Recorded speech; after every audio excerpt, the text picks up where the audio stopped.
கலை, இலக்கியம், மருத்துவம் உள்ளிட்ட பல்வேறு துறைகளில் சிறப்பான பங்களிப்பாற்றியவர்களுக்கு பத்ம விருதுகள் வழங்கப்படுகின்றன. ஆண்டுதோறும் குடியரசு தினத்தையொட்டி இந்த விருது பட்டியல் வெளியிடப்படும்.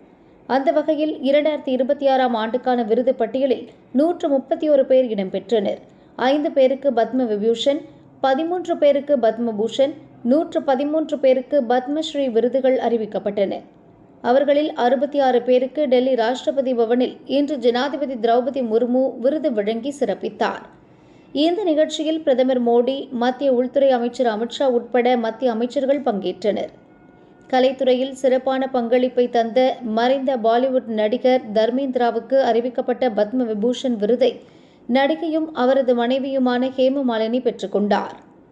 புகழ்பெற்ற வயலின் இசைக்கலைஞர் என் ராஜம் பத்ம விபூஷன் விருது பெற்றார். மகாராஷ்டிரா முன்னாள் கவர்னர் பகத்சிங் கோஷியாரி உட்பட 6 பேருக்கு ஜனாதிபதி திரௌபதி முர்மு பத்மபூஷன் விருது வழங்கினார்.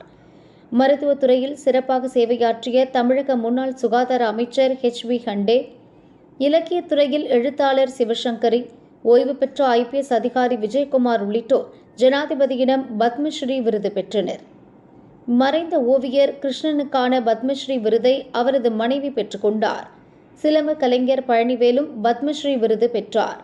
சமூக வானொலியின் தந்தை எனப்படும் ஸ்ரீதர், ஓதுவார் சுவாமிநாதன் ஆகியோருக்கும் பத்மஸ்ரீ விருது வழங்கப்பட்டது.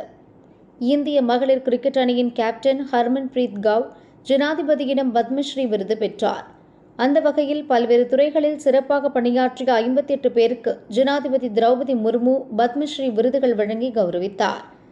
மீதமுள்ளவர்களுக்கு 2ஆம் கட்டமாக நடக்கும் விருது வழங்கும் நிகழ்ச்சியில் பத்ம விருதுகள் வழங்கப்படும்.